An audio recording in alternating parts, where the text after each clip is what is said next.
आज हम लोग संख्या पद्धति के बारे में पढ़ेंगे। संख्या पद्धति को हम लोग इंग्लिश में नंबर सिस्टम बोलते हैं।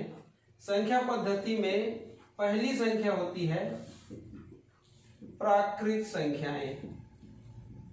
प्राकृत संख्याओं को हम लोग इंग्लिश में नेचुरल नंबर बोलते हैं, इसलिए n से दर्शाते हैं।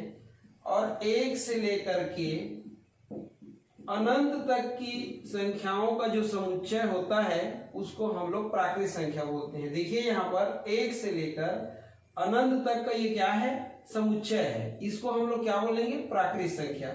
और ये 1 2 3 4 5 6 ये सबको हम लोग प्राकृत संख्या का अवयव बोलते हैं। क्या बोलते हैं, अवयव। ये एक एक अवयव है, ये भी अवयव है, ये भी अवयव है, ये भी अवयव है।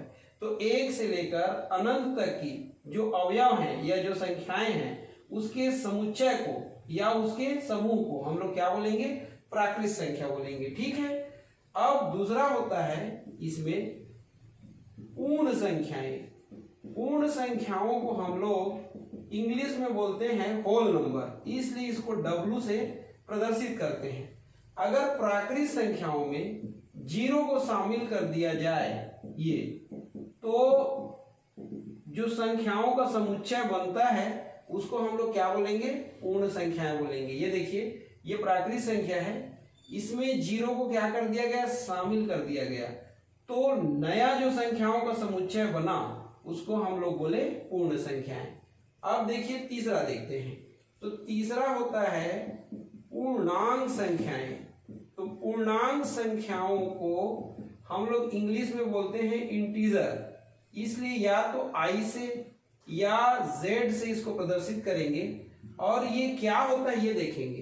तो ये देखिए ऋण अनंत, फिर डैश डैश करके देखिए, ये डैश डैश करके ऋण 3, ऋण 2, ऋण 1। इसके बाद देखिए यहां पर क्या आएगा, 0, फिर क्या आएगा 1 2 3 4 या 3 ही तक ले लो, और ये क्या आएगा, डैश डैश। तो ये क्या है देखिए, तो ये है आपका ऋणात्मक संख्या। ये देखो, ये है आपका ऋणात्मक संख्या। ये क्या है आपका, 0 ये, और ये क्या है आपका, तो ये है हमारा धनात्मक संख्या। ये देखिए ये, तो ऋण अनंत से ऋण 1 तक क्या है, तो ऋणात्मक संख्या है। ये क्या है, 0 है। और 1 से कहां तक, अनंत तक क्या है, तो धनात्मक संख्या है। तो ऋणात्मक संख्या ये देखिए 0, और ये क्या है आपका, धनात्मक संख्या। तो ऋणात्मक संख्या, 0 और धनात्मक संख्या, ये तीनों संख्याओं के समूह को या तीनों संख्याओं के समुच्चय को हम क्या बोलेंगे, पूर्णांक संख्याएं बोलेंगे। ठीक। तो इसको लिखेंगे कैसे देखिए, तो इसको लिखते हैं अपन माइनस इन्फिनिट, ऋण अनंत से स्टार्ट करेंगे, फिर कॉमा लगाएंगे, डैश डैश डैश डैश करेंगे ये, इसके बाद -3 -2 फिर -1, फिर क्या आएगा, 0 आएगा, फिर 1 2 और ये 3। यहाँ ऋण से स्टार्ट किए, ऋण 3 से लिए थे तो यहाँ धन 3 तक लेंगे ये, फिर कॉमा लगाएंगे, डैश डैश डैश डैश करके कहाँ तक, धन अनंत तक, और फिर ये करली ब्रैकेट लगा देंगे। तो ये देखिए यहां से यहां तक ऋणात्मक संख्या, ये 0 और ये धनात्मक संख्या। तो ऋणात्मक संख्या, 0 और धनात्मक संख्याओं के समूह को या समुच्चय को क्या बोलेंगे, पूर्णांक संख्याएं। इसके बाद चौथा है हमारा सम संख्याएं। ये देखिए सम संख्याएं। तो सम संख्याओं को हम लोग इंग्लिश में इवन नंबर बोलते हैं, तो ई से दर्शाएंगे। ठीक है। ये अब सम संख्याएं क्या होती है देखेंगे। तो ये देखिए प्राकृत संख्याओं में से अगर 2 को 4 को 6 को क्या कर दिया जाए, निकाल दिया जाए, 2 4 6 और आगे चलते रहेगा ये, तो इस टाइप के जो निकाले गए संख्याओं के समुच्चय हैं इसको क्या बोलेंगे अपन, सम संख्या। तो सम संख्या में क्या होता है, तो जोड़ी वाले नंबर आते हैं। ठीक। इसके बाद पांचवा है विषम संख्याएं। ये विषम संख्याएं, तो विषम संख्याओं को हम लोग इंग्लिश में ऑड नंबर बोलते हैं, इसलिए ओ या ओ डबल डी से दर्शाएंगे। अब ये क्या है, तो प्राकृत संख्याओं में से 2 4 6 8, आगे 8 आएगा फिर 10 आएगा, तो 2 4 6 को निकालने के बाद जो 1 3 5 बच गया, ये 1 3 5 और आगे 7 9 आएगा, तो ये 1 3 5 और आगे डैश डैश, तो इन संख्याओं के समुच्चय को क्या बोलेंगे? विषम संख्याएं बोलेंगे। ठीक है, तो एक बार फिर से रिपीट करते हैं, 1 से लेकर अनंत तक की संख्याओं को क्या बोलेंगे? प्राकृत संख्या। अगर प्राकृत संख्या में 0 को शामिल कर दिया जाए तो पूर्ण संख्याएं हो जाएगी, मतलब 0 से अनंत तक की संख्याओं को पूर्ण संख्याएं बोलेंगे। फिर है पूर्णांक संख्याएं, तो ऋण अनंत से धन अनंत तक की संख्याओं को या ऋणात्मक संख्या, शून्य और धनात्मक संख्याओं के समुच्चय को पूर्ण संख्याएं बोलेंगे, पूर्णांक संख्याएं बोलेंगे। इसके बाद सम संख्या देखिए, तो प्राकृत संख्या से 2 4 6 को निकालने से जो समुच्चय बनता है या समूह बनता है उसको सम संख्या।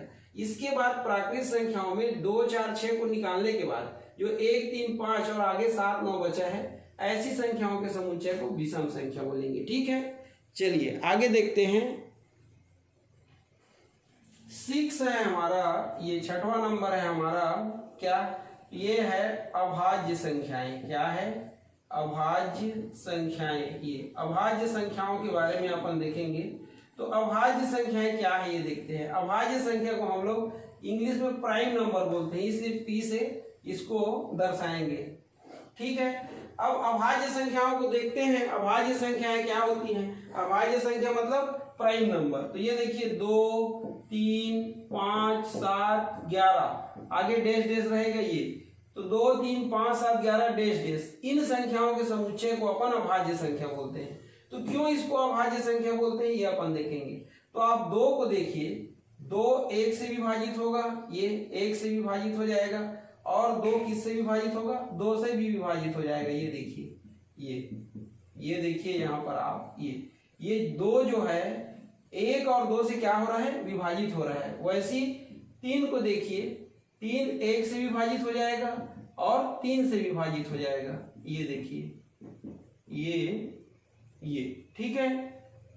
ऐसा ही आप जो है 5 को देख लीजिए, ये 5, ये 1 से भी विभाजित होगा, ये और किससे विभाजित होगा? तो 5 से विभाजित होगा। ये देखिए ये। तो आप देखिए अभाज्य संख्या में जितना भी संख्या दिया हुआ है, ये सारी संख्याएं 1 से विभाजित हो रही हैं, ये और स्वयं से भी विभाजित हो रही हैं।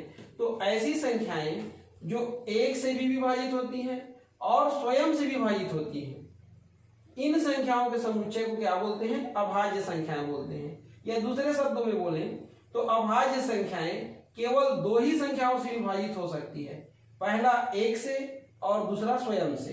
ठीक, तो ऐसी संख्याएं जो केवल 2 संख्याओं से विभाजित हो सकती है उसको अभाज्य संख्या बोलते हैं, जिसमें पहला क्या है? 1 और दूसरा है स्वयं। ठीक, अब आगे देखते हैं।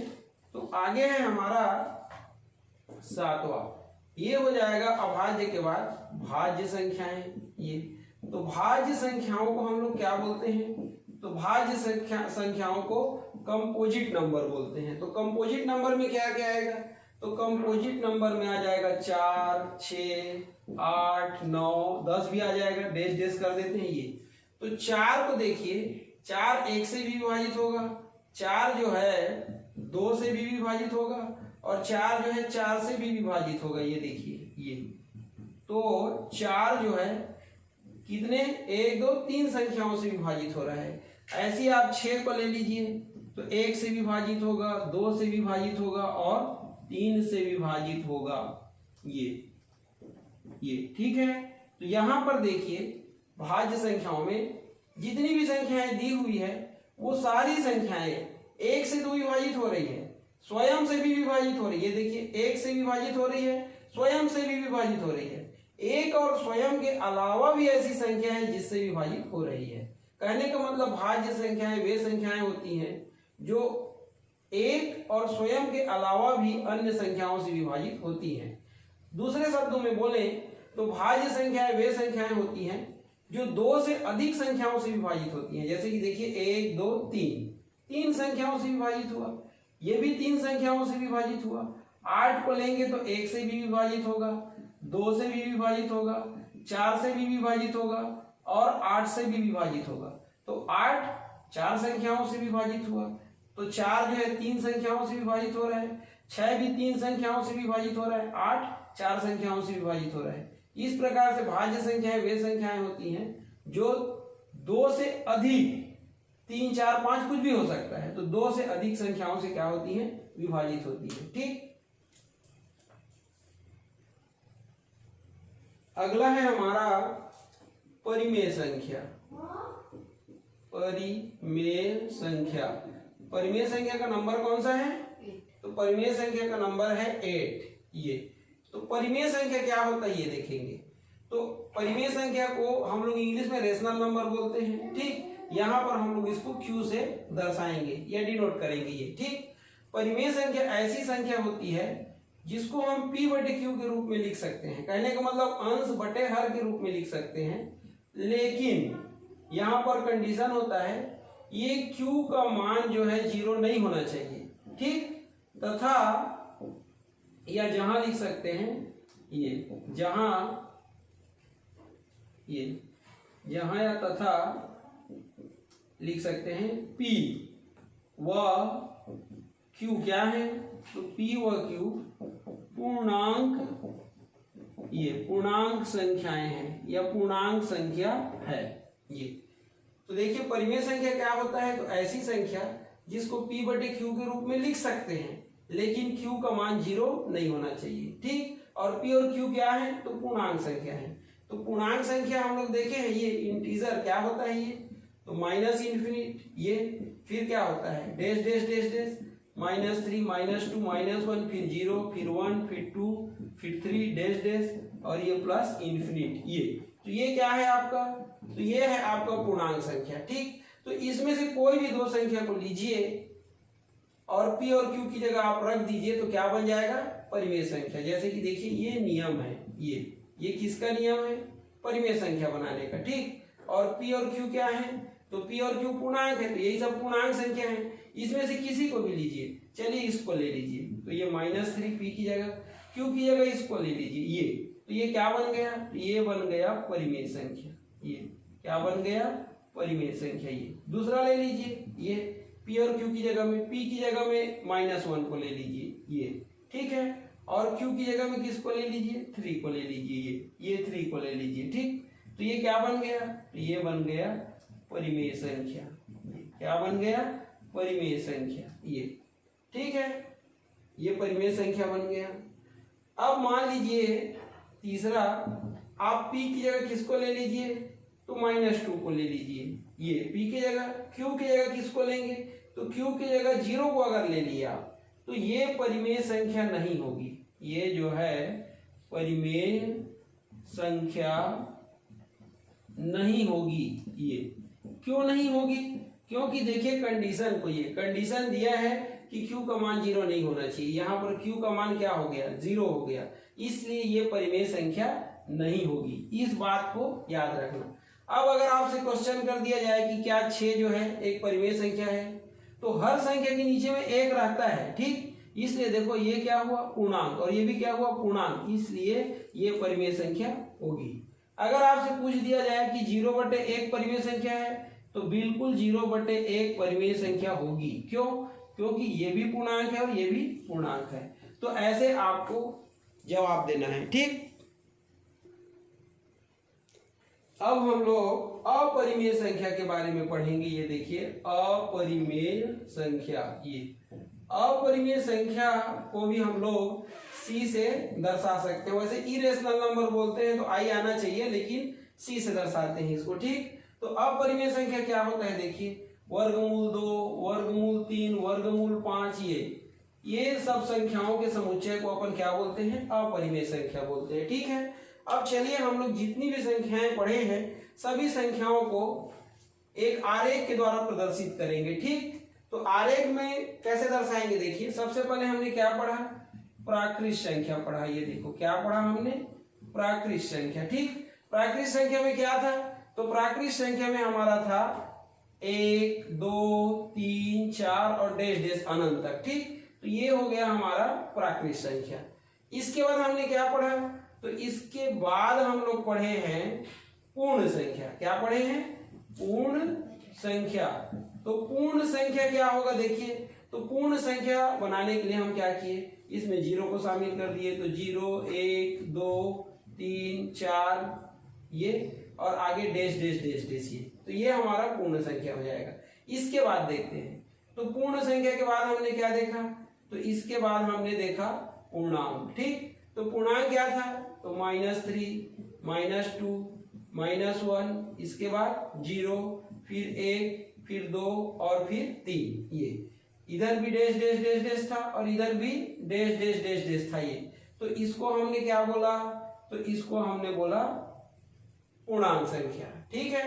अब आगे चलते हैं, तो पूर्णांक के बाद हमने क्या पढ़ा, तो पूर्णांक के बाद हमने पढ़ा परिमेय संख्या, क्या पढ़ा, परिमेय संख्या, ये। तो परिमेय संख्या कहां से आएगा देखिएगा ना, तो इसी को लिखेंगे पूरे को, तो -3 -2 -1, थोड़ा दूर दूर में लिखते हैं ये, ठीक, थोड़ा सा इसको दूर दूर में लिखते हैं ये, -3 ये -3, फिर -2, फिर -1, फिर 0, फिर 1 और फिर 2। अब इधर भी डैश डैश और इधर भी डैश डैश, ठीक है। अब इसका एरिया यहां तक है, देखिए ये इस प्रकार से इसका एरिया हो गया। अब देखिए परिमेय संख्याएं क्या होती हैं, तो ये जो पूर्णांक संख्याएं हैं इसी के बीच में, ये पूर्णांक संख्याएं हैं और ये भी पूर्णांक संख्याएं ही हैं। अब ये पूर्णांक संख्याओं 0 और 1 के बीच में देखिए बहुत सारी परिमेय और अपरिमेय संख्याएं होती हैं, या केवल अभी परिमेय पढ़ रहे हैं तो बहुत सारी क्या होती है, परिमेय संख्या होती है। जैसे 0 और 1 के बीच क्या होगा, तो 0 और 1 के बीच 1/2 होगा, 1 और 2 के बीच क्या होगा, तो 3/2 होगा। तो ये 1/2 3/2 ये सब क्या है, तो ये परिमेय संख्या है, ठीक है। तो आप जो है पूर्णांक संख्याओं के बीच अनगिनत परिमेय संख्याएं ज्ञात कर सकते हैं, ठीक है। अब चलिए अपरिमेय संख्या को देखते हैं, तो अपरिमेय संख्या इसमें नहीं आएंगे, अपरिमेय संख्या के लिए अपने को अलग से बनाना पड़ेगा। ये देखिए अपरिमेय संख्या, ये तो अपरिमेय संख्या क्या था, तो वर्गमूल 2 वर्गमूल 3 और वर्गमूल 5 था ये। तो ये अपना अपरिमेय संख्या रहेगा जो बिल्कुल यहां से पृथक रहेगा। अब अगर कहीं ये परिमेय और ये क्या है अपरिमेय, दोनों को मिला दिया जाए, प्लस कर दिया जाए, तो ये बन जाएगी वास्तविक संख्या। ये क्या बन जाएगी, वास्तविक संख्या। तो आप देखिए प्राकृत संख्या को देखिए किसके अंदर आ रहा है, पूर्ण संख्या के अंदर। पूर्ण संख्या किसके अंदर आ रहा है, पूर्णांक संख्या के अंदर। पूर्णांक संख्या किसके अंदर आ रहा है, परिमेय संख्या के अंदर। और परिमेय संख्या किसके अंतर्गत आ रहा है, तो वास्तविक संख्या के अंतर्गत। तो अगर अब हम ऊपर से नीचे आए तो वास्तविक संख्या के अंदर परिमेय संख्या होता है, परिमेय संख्या के अंदर पूर्णांक होता है, पूर्णांक के अंदर पूर्ण संख्या होती है और पूर्ण संख्या के अंदर प्राकृत संख्या होती है, ठीक है। तो इस प्रकार से अपने को समझना है।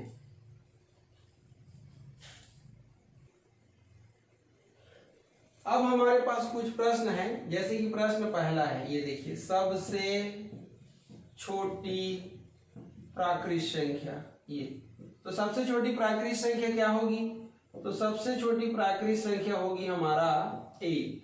दूसरा प्रश्न पूछा जा सकता है सबसे छोटी, ठीक है, क्या, पूर्ण संख्या।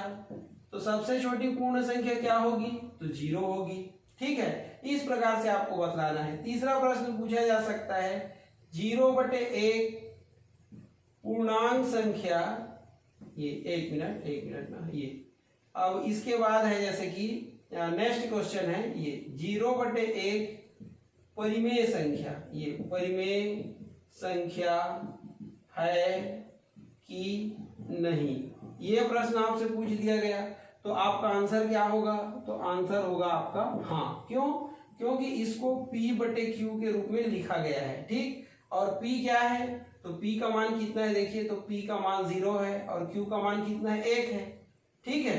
तो दोनों क्या है, पूर्णांक हैं, ठीक, इसलिए परिमेय संख्या है। इसके बाद देखिए चौथा पूछा जा सकता है सबसे छोटी, ये सबसे छोटी भाज्य संख्या, ये भाज्य संख्या। तो सबसे छोटी भाज्य संख्या क्या होगी, तो सबसे छोटी भाज्य संख्या होगी 4। क्या होगी, 4। पांचवा पूछा जा सकता है सबसे छोटी अभाज्य संख्या ये। तो सबसे छोटी अभाज्य संख्या क्या होगी? तो सबसे छोटी अभाज्य संख्या होगी 2। क्या होगी? 2 होगी। ठीक है, एक को शामिल नहीं करना है, याद रखना। ठीक है, तो इस प्रकार से आप प्रश्नों का आंसर दे सकते हो। इसके बाद हम लोग विभाज्यता का नियम देखेंगे। ये देखिए, विभाज्यता का नियम। विभाज्यता का नियम का मतलब ये होता है कि दी हुई संख्या किस संख्या से विभाजित होगी, उसको बोलते हैं विभाज्यता का नियम। तो पहला है 2 द्वारा विभाज्यता का नियम। ये देखो, विभाज्यता का नियम। ठीक है, ये इसका मतलब क्या है? देखिए, 2 द्वारा विभाज्यता का नियम मतलब कोई भी संख्या 2 से कब विभाजित होगी। तो यदि ये देखिए दी गई संख्या ये दी गई संख्या के किसका इकाई का अंक, किसका अंक? इकाई का अंक 0, 2, 4, 6, 8 में से कोई एक अंक हो ये, तो वह संख्या 2 से क्या होगी? विभाजित होगी। ये देखिए, 2 से क्या होगी? विभाजित होगी ये। ठीक है, जैसे कि देखिए ये दी हुई संख्या है। क्या है? ये दी हुई संख्या है ये। ठीक है, 236। इसकी इकाई के अंक को देखिए, इकाई का अंक क्या है? 0, 2, 4, 6, 8 में से कोई एक है? तो बिल्कुल है, क्या है? 6 है। इसलिए ये संख्या 236 किससे विभाजित होगी? तो 2 से विभाजित होगी ये। ठीक है, ये करके देख लो। ये तो 236 को 2 से विभाजित करोगे 2 एकम 2 एकम, फिर इसको करोगे 2 एकम, 1 बचा 2 अट्ठे। ठीक, तो ये है 2 से विभाज्यता का नियम। इसके बाद हम लोग देखेंगे 3 से विभाज्यता का नियम। 3 से, ये दूसरा है 3 से विभाज्यता का, या 3 द्वारा लिख सकते हो, 3 द्वारा विभाज्यता का नियम। ये विभाज्यता का नियम। ठीक, ये तो कोई भी दी हुई संख्या 3 से कब विभाजित होगी? तो यदि दी हुई संख्या के, जैसे कि देखो उदाहरण ले लेते हैं अपन। ये अपने को दी गई संख्या है 2, 3, 1 ये। ठीक, ये दी गई संख्या है, ये 3 से विभाजित होगी कि नहीं अपने को चेक करना है। तो इसके सभी अंकों का योग करेंगे, इकाई का अंक, दहाई का अंक और सैकड़ा का अंक। तो ये 2 धन 3 धन 1 सभी स्थानों में जो अंक दिए हैं उसका योग कर लेंगे। तो 1, 3, 4, 4, 2, 6, टोटल कितना है? 6। अब योग करने से जो भी नंबर आएगा उसको आप किससे विभाजित करके देखना? 3 से। ये 3 दूनी 6। अगर योग पूरी तरीके से 3 से क्या हो जाता है? विभाजित हो जाता है, तो दी गई संख्या 3 से विभाजित होगी। जैसे कि देखिए 2, 3, 1 को 3 से विभाजित करके देखिए, 3 एकम 3 सत्ते 21, 2 बचा 3 सत्ते 21। इस प्रकार से ये 3 द्वारा विभाज्यता का। अब हम लोग देखेंगे तीसरा 4 द्वारा विभाज्यता का नियम। ये 4 द्वारा विभाज्यता का नियम ये। ठीक है, तो इसमें क्या होता है? देखिए इसका उदाहरण लेते हैं। जैसे कि आपको 4 दे दिया, 2 दे दिया, 8 दे दिया, तो आपको क्या करना है? जो दी हुई संख्या है, ये देखो दी हुई संख्या है, तो दी गई संख्या के इकाई और दहाई के अंक को आपको लेना है। तो इकाई और दहाई के अंक को लोगे क्या है? 28।